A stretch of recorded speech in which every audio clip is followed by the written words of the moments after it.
Peace be with you. Friends, we've come to the great feast of Pentecost, one of the really great moments in the life of the church, in the liturgical year, the great feast of the coming of the Holy Spirit.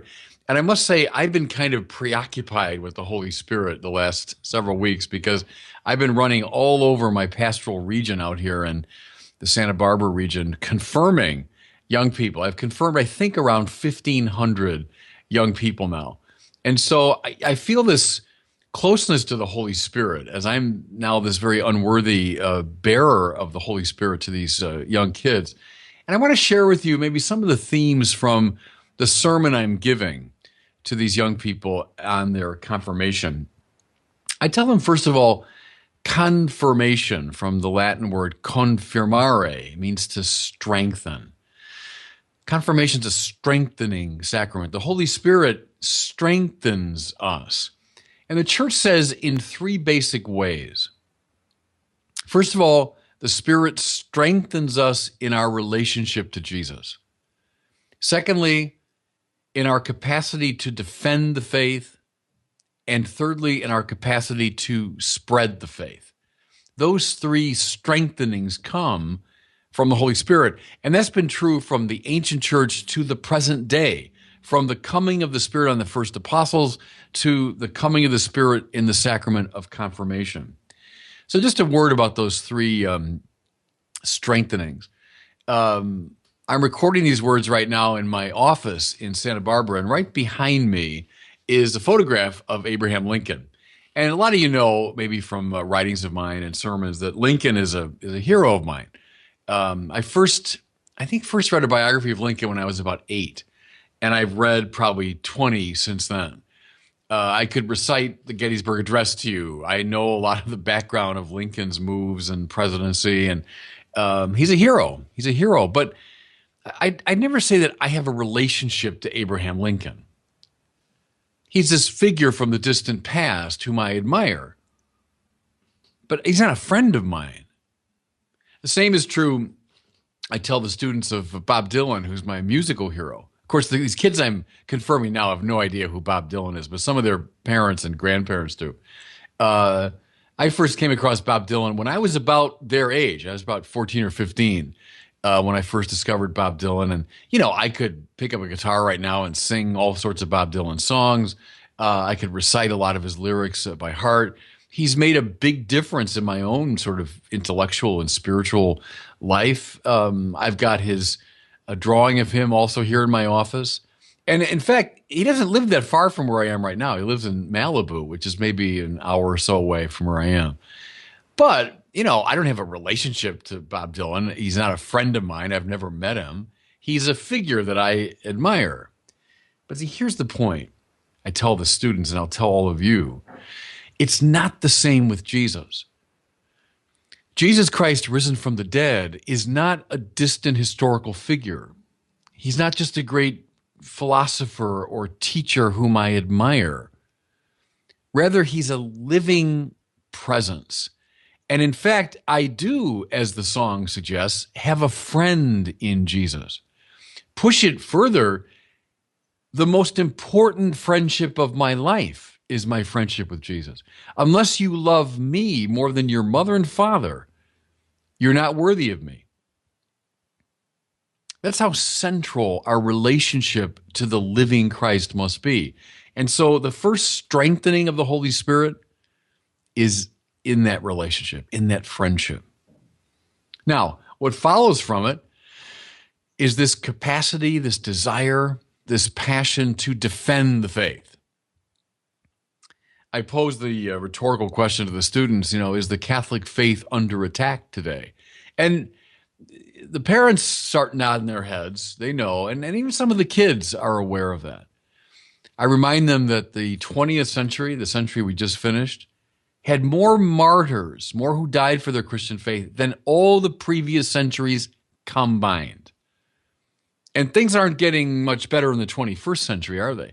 Look around the world, especially the Middle East, especially in Africa, parts of Asia. The most persecuted religion today is Christianity.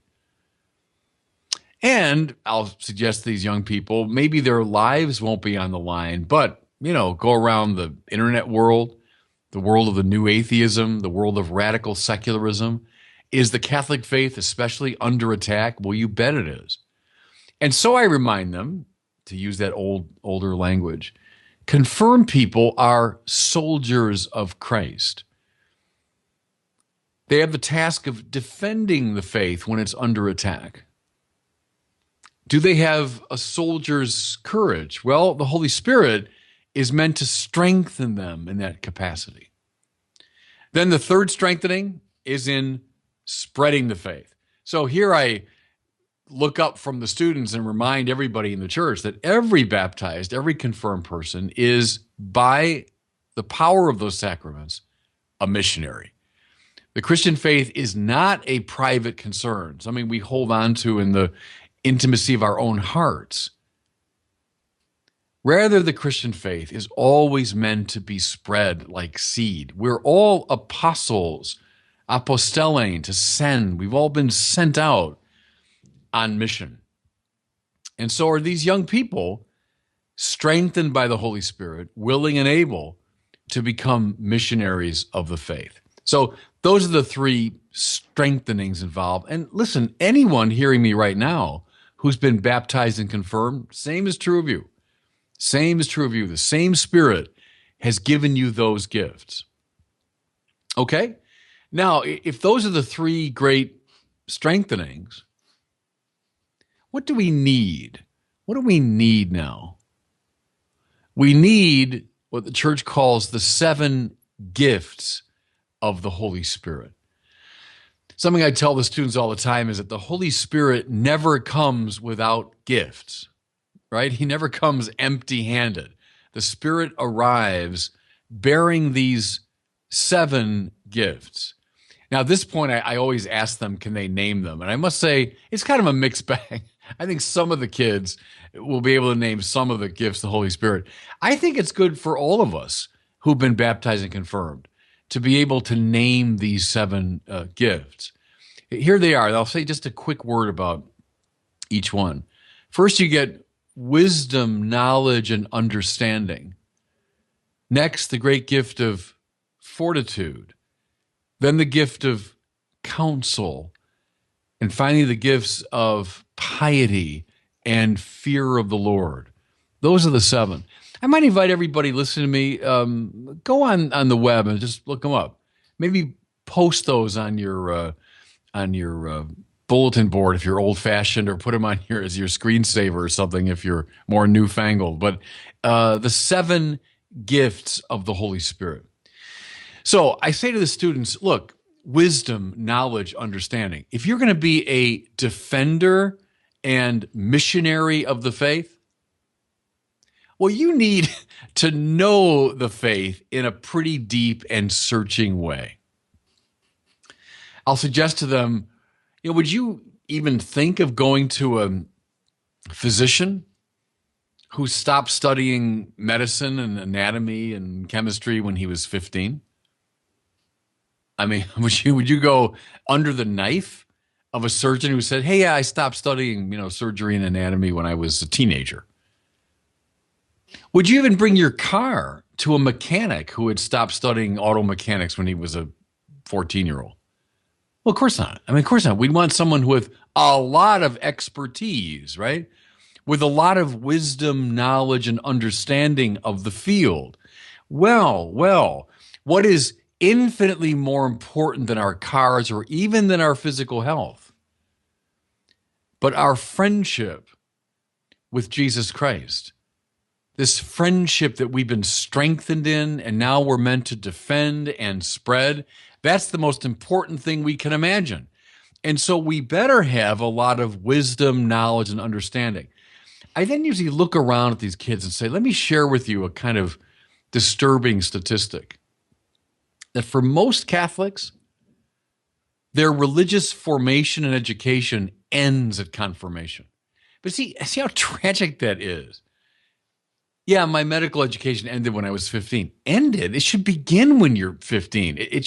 Maybe you're inspired to go into it when you're 15, but now it's a lifetime of study to become a great surgeon. Now, a fortiori with the Christian faith. I said, confirmation for you guys can't be the end. It's the beginning. When you receive these gifts of wisdom, knowledge, and understanding, you're meant to cooperate with them, deepen them, use them. So this is my little speech. As I know a lot of you have heard already about dumbed down Catholicism. And I tell these kids, I do not want you to be avatars of a dumbed down Catholicism. But you're going to get these very precious gifts of wisdom, knowledge, and understanding. Next, I talk about fortitude, strength, or courage. Okay, you're soldiers of Christ, defending the faith. What do soldiers need? Well, they do need, especially in our army today, a lot of wisdom, knowledge, and understanding. But above all, what does a soldier need? But courage. I talk about those 4 Mother Teresa nuns who were killed recently in Yemen. Remember, all they were doing was taking care of the poor and the elderly and the sick. Many people told them, sisters, it's too dangerous, time for you to leave. But they stood their ground like soldiers, and they paid the ultimate price. You know, I hope, please God, these kids I'm confirming won't come to that awful moment. But I'll say, will you be belittled for your faith, attacked for it, made fun of, marginalized? You bet. Do you have the courage, the fortitude to stand your ground? Piety and fear of the Lord I talk about. You know, they can sound a little bit fussy and puritanical, but what that means is that God is the absolute center of your life. If you have piety and you have fear of the Lord, it means that wealth, pleasure, power, honor, esteem of others, all the worldly things are not the center of your life, but God is the center of your life. And when you have that clarity, then you become evangelically radiant, don't you? People notice that. They see that in you. And then finally, I talk about the gift of counsel. Counsel is the capacity to tell right from wrong, isn't it? Do I take the wide path that many take? A path of selfishness and hatred and violence? Or do I take the narrow path, the difficult, the rocky path that few take, the path of selflessness, the path of love and compassion, of nonviolence? I tell these kids at 15 years old, you've reached the point in life where you know that you make decisions every day that are shaping the kind of person you're going to be.